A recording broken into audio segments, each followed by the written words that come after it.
Henry Ford, also known as one of the wealthiest men in history, once said, "It is well enough that people of the nation do not understand our banking and monetary system. For if they did, I believe there would be a revolution before tomorrow morning." An expression of central bank liability. They consider it their money, even if it's in your account in your pocket. We flooded the system with money. The burdens of high inflation fall heaviest on those who are least able to bear them. Everything the American people is watching right now is a complete sham. It's a fraud. The time has come. Let's end the Fed.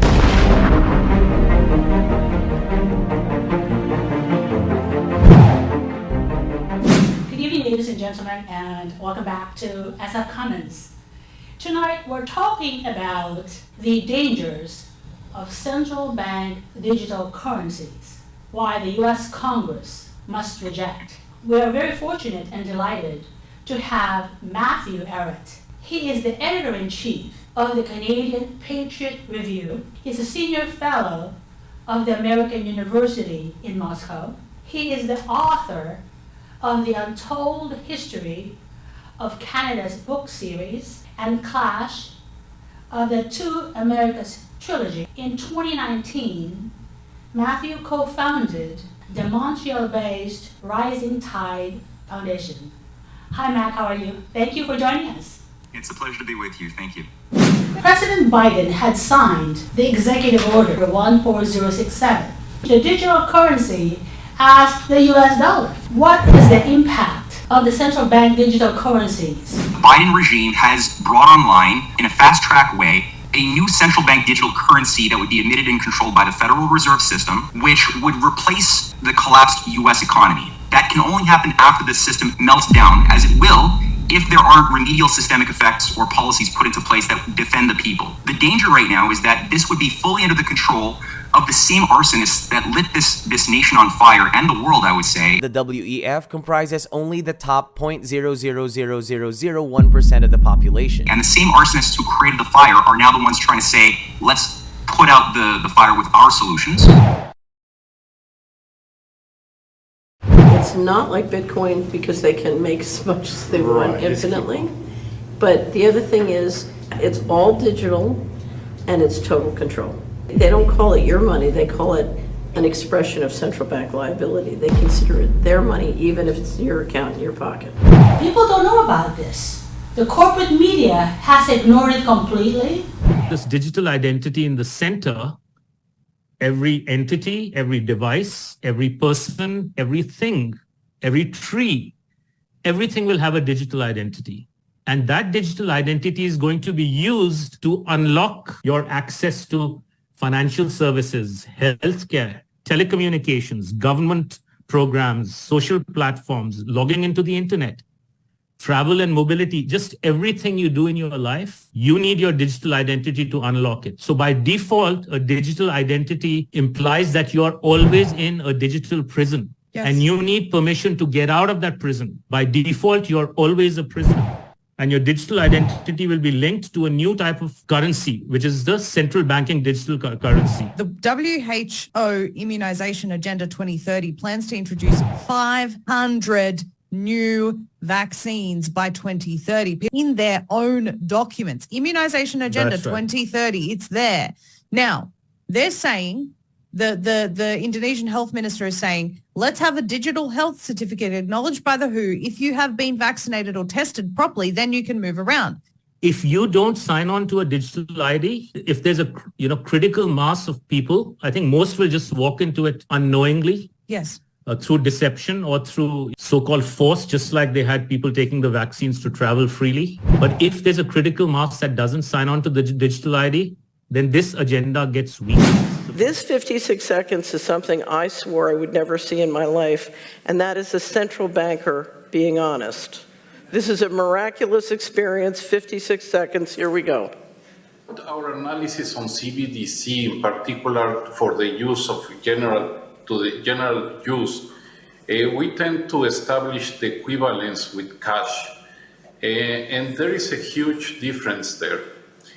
For example, in cash, we don't know, for example, who's using a $100 bill today. We don't know who is using a 1,000 peso bill today. A key difference with the CBDC is that central bank will have absolute control on the rules and regulations that will determine the use of that expression of central bank liability. And also we will have the technology to enforce that. Those two issues are extremely important, and that makes a huge difference with respect to what cash is. Who here has seen Aaron Russo's interview with Alex Jones about the governance system? Okay, a couple of you have seen. We're going to play it now because I think it's very important to understand where the current global governance system wants to go to. Is the goal to create a one-world government run by the banking industry, run by the bankers, and they're doing it in sections. The European currency, the euro, and the European Constitution is one part of it, and the whole agenda is to create a one-world government where everybody has ID chip implanted in them. All money is to be in those chips, right? There'll be no more cash. And this is getting me straight from Rockefeller himself. This is what they want to accomplish. And all money will be in your chips. And so instead of having cash, anytime you have money in your chip, they can take out whatever they want to take out whenever they want to. The Federal Reserve. The Federal Reserve. The Federal Reserve. The Federal Reserve is launching a pilot program of the brand new central bank digital currency. Yes, the Fed coin is here. There's a variety of families. We can go into the Cushings. There's a whole variety of these various families. Later on, the Morgan family became a dynastic grouping. So did the Rockefellers. With their Chase Manhattan operations. They essentially were a form of a financial coup, which brought the Federal Reserve into existence in 1913. U.S. courts have ruled time and time again that the Fed is a private corporation. The Federal Reserve is a private bank. It's a private bank that is owned by member banks. The Fed is a privately owned for-profit corporation. And run purely for their private profit. The Federal Reserve is neither federal and has doubtful reserves. It has no reserves, at least no reserves available to back up the Federal Reserve notes. It was chartered under the guise of deceit by an act of Congress in 1913.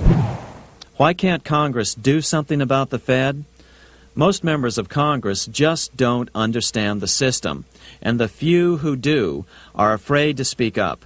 Senator Barry Goldwater was a frequent critic of the Fed. Most Americans have no real understanding of the operation of the international moneylenders. The accounts of the Federal Reserve System have never been audited. It operates outside the control of Congress and manipulates the credit of the United States.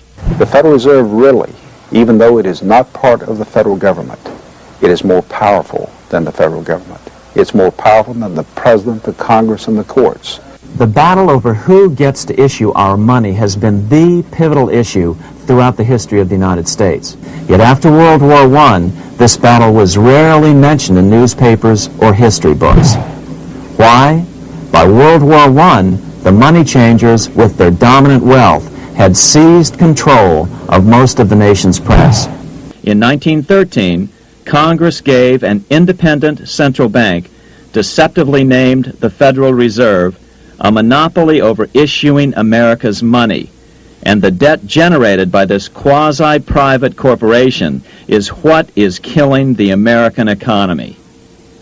Wars are fought over it, depressions are caused to acquire. This is a power that has been abused throughout history.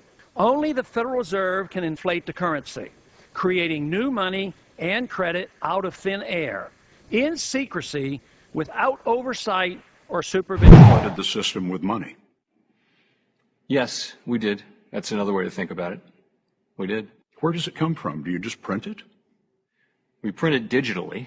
So we as a central bank, we have the ability to create money digitally, and we do that by buying treasury bills or bonds or other government guaranteed securities, and that actually increases the money supply. We also print actual currency, and we distribute that through the Federal Reserve. There is no legal authority to operate such a monetary system. So let's stop it. Let us restore a policy of prosperity, peace, and liberty. The time has come. Let's end the Fed. What we see with this Great Reset or post-Great Reset logic is that they want to tie it to our behavior, to have a massive global behavioral modification of the population, which will now have things like universal basic income, because many of the jobs that we currently have and savings and other things will be wiped out. They intend to also bring online with the central bank digital currency things like UBI, which will be given in the form of credits. We already see pilot projects from the New York Federal Reserve for various forms of green credits that could be used in the form of alternative credit cards that would punish you for using things that emit too much carbon or too much methane or whatever that is deemed a bad greenhouse gas. So how are they traveling? What are they eating? What are they consuming on the platform? So individual carbon footprint tracker. Stay tuned. We don't have it operational yet, but this is something that we're working on. Look what happened to FTX. They're well connected politically with the Democratic Party. They gave a lot of money. Ukraine has been given over $100 billion by the U.S. government, by the taxpayers' money on this war. And then it turned out Ukraine turns around and invests in FTX. The funny thing is, Ukraine was an investor in FTX. And what did FTX do with the money Ukraine invested? Well, they plowed it right back into the Democratic Party. Democrats send money to Ukraine. Ukraine sends money to FTX, and FTX sends money to the Democrats' campaigns. And FTX, in turn, gave over $50 million to the Democrats on their election, particularly for this midterm election. And then now they're completely broke. There's millions of investors left holding the bag. They don't know what happened. Could you imagine that if that happens with the central bank digital currency?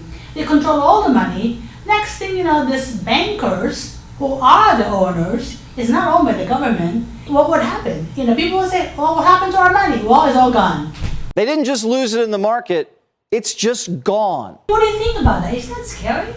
This is the sobering reality that people have to finally look at, and I think they are beginning to, which is that the entire system, including our pension funds, teachers' pensions, nursing, hospital, everything is locked into a time bomb which is designed to explode. That is what the architects of this time bomb intended. They always created this system not to be a forever system. It was created to become a bubble, and bubbles can do nothing but explode, and is what is at the heart of the creation of Wall Street as we know it. Going back to the Bank of Manhattan being, basically created by Aaron Burr and other traders to operate in this way that would turn the U.S. economy into a boom and bust cycle of periodic bubbles that would then cripple the nation's capacity to stand on its own 2 feet, destroying people's savings and everything else, and their business investments and everything that you could imagine that has value and makes life good, in order to make the nation more weak, more reliant and dependent upon supranational power structures. The only way to deal with this in a functional, moral way would be for a sane U.S. constitutional policy to be brought about that would break up the banks the way it was done in the 1930s when Glass Steagall, which broke them up and forced the speculators to take their losses. They would not receive any government bailouts, and they would not be allowed to gamble with people's savings or pensions.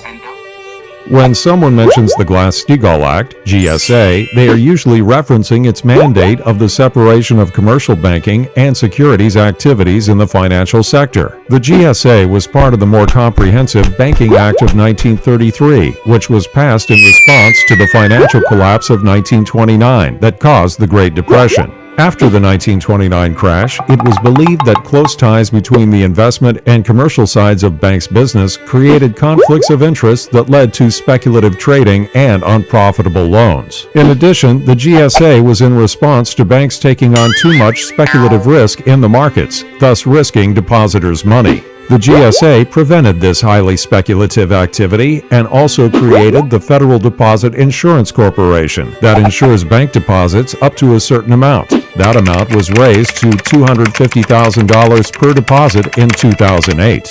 The Graham-Leach-Bliley Act of 1999 repealed the commercial investment bank separation provisions of the GSA. Some people argue that the global financial meltdown of 2008 was caused by speculative risk-taking in the investment arms of many banks, the very thing the GSA was supposed to prohibit. The Glass Steagall Act was originally one of the first measures, the earliest measures, to heal from the Great Depression, which itself was a controlled demolition of the U.S. economy by forces that were sponsoring the growth of fascism as a miracle economic solution across Europe as well as in the United States. There was Time magazine had Mussolini, Hitler on their covers for many times in the 20s, 30s.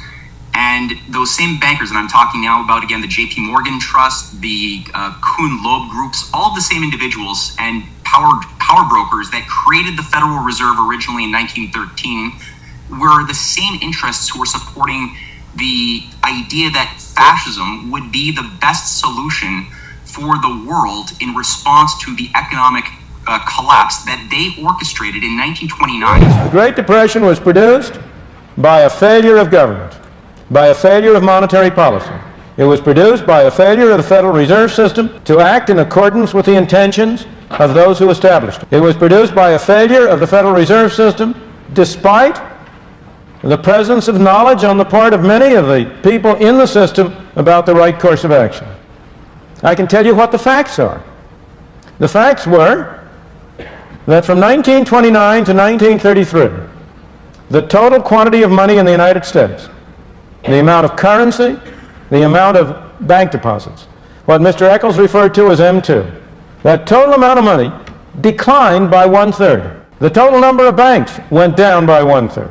And why did the quantity of money decline? It declined because the Federal Reserve System failed to prevent the decline. As Milton Friedman has repeatedly pointed out, no severe depression can occur without a severe contraction of money. In our system, only the Fed, the Bank of International Settlements with U.S. bankers' cooperation, or a combination of the largest Wall Street banks could cause a depression.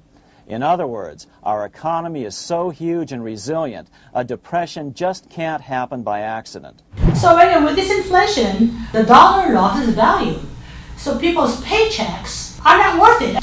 Chairman Powell says, well, we're going to fix this inflation by softening the labor market. There will very likely be some softening of labor market conditions. And lo and behold, thousands of workers are getting laid off. Amazon laid people off. It's incredible the amount of layoffs that people are facing. Higher interest rates, slower growth, and softer labor market conditions will bring down inflation.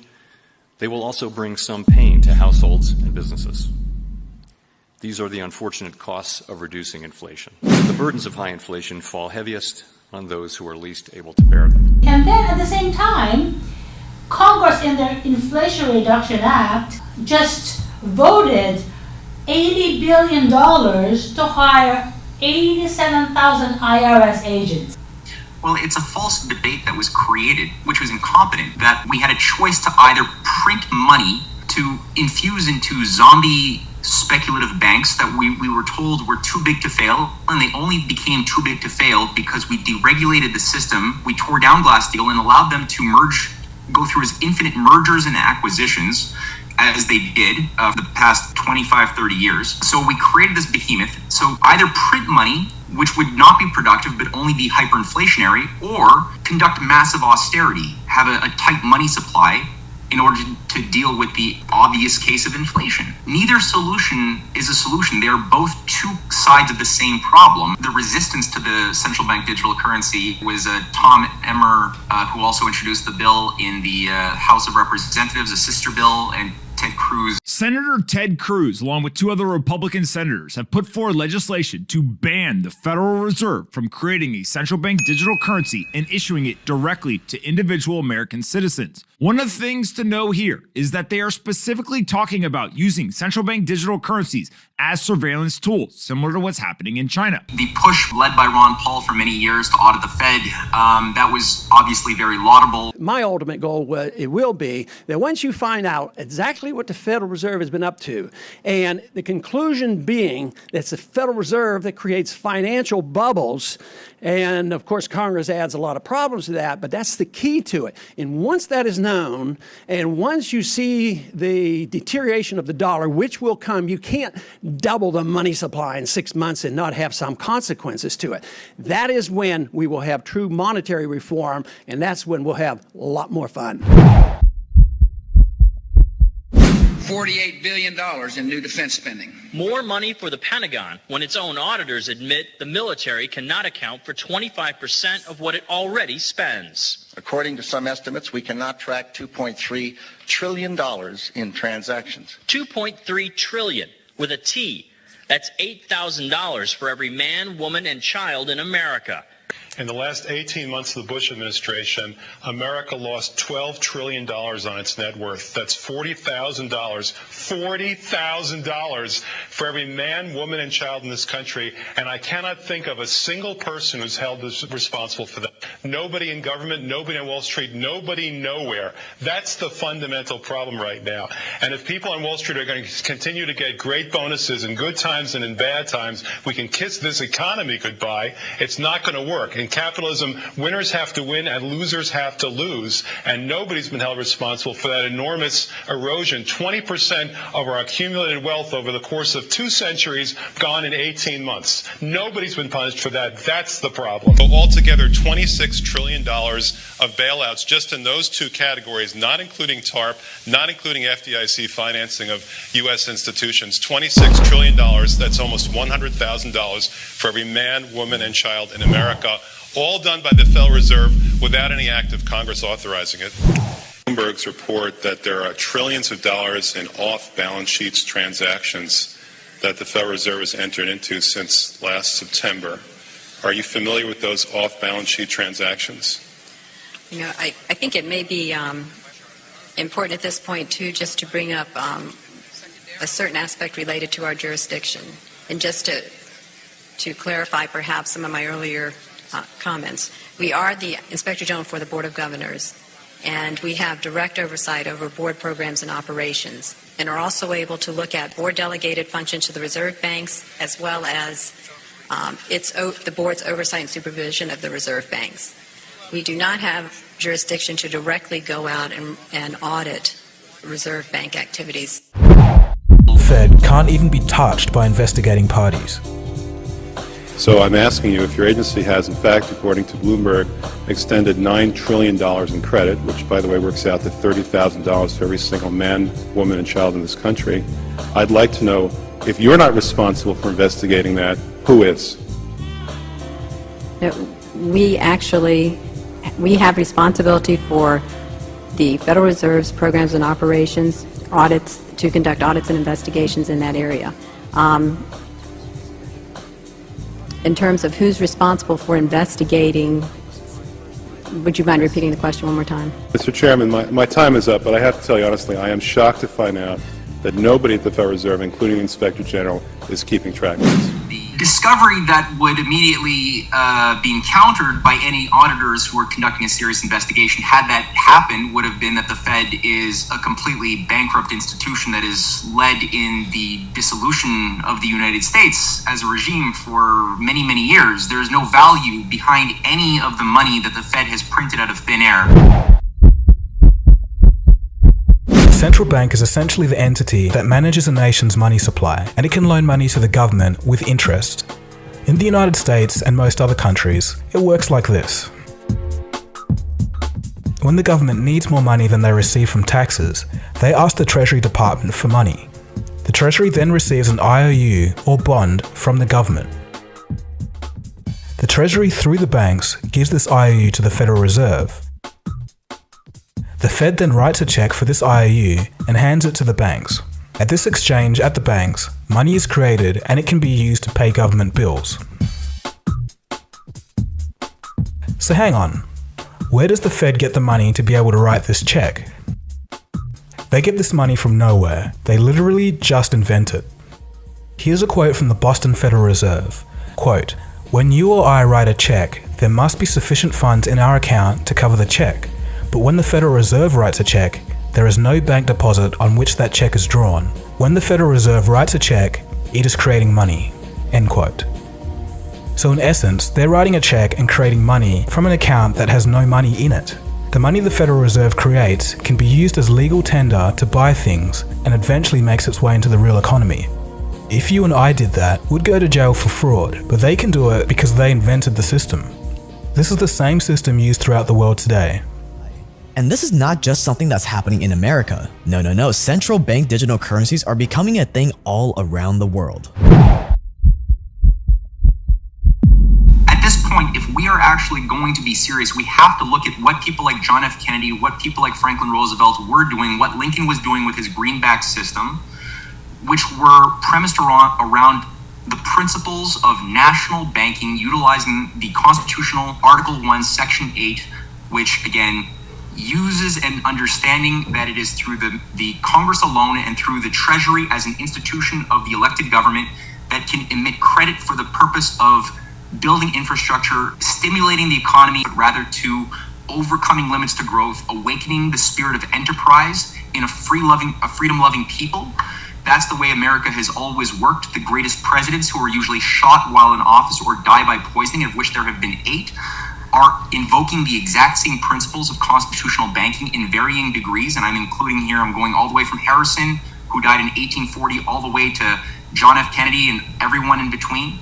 They're all invoking the same thing in opposition to the Wall Street complex that was managing and still does manage the Federal Reserve monster on behalf of a supranational grouping of oligarchs and financier interests that wish to utilize their Great Reset in a way that it will create a new post-nation state order vectored around depopulation, reducing the human footprint on the earth, which they say is the carbon footprint, but in reality it is actually humanity that they wish to treat as a pollution or as a cancer that has to be eliminated. And this is the only way to solve this is to look at what has historically worked in the past and do it again. Obviously, a fight to audit the Fed would be good at this late stage in the game, though. I think we need to go full on for a Glass Steagall fast to defend people from the oncoming tsunami and conduct a serious reorganization of the system with other nations that want to survive. Everything the American people is watching right now is a complete sham. It's a fraud. A fraud being perpetrated on the American people right before their eyes, right as we head into Christmas. Sitting here on the 23rd of December, have we had a full debate on Ukraine? Or did we take $45 billion of funding for Ukraine, package it on a $1.7 trillion bill, invite the president of Ukraine to address this body for theatrics heading out for Christmas in order to jam through a big spending Democrat priority bill? You can't go out and talk about inflation and talk about what the American people are feeling right now when they're trying to fill up their tanks with gas and then come here and dump hundreds of billions of dollars into the economy while the Fed's raising interest rates and people can't afford to buy homes and they can't live, and say you're doing the people's work. In the long history of the world, only a few generations have been granted the role of defending freedom in its hour of maximum danger. I do not shrink from this responsibility. I welcome it. I do not believe that any of us would exchange places with any other people or any other generation. The energy, the faith, the devotion which we bring to this endeavor will light our country and all who serve it. And the glow from that fire can truly light the world. And so, my fellow Americans, ask not what your country can do for you, ask what you can do for your country. Thank you for joining us again. See you next time. Good night.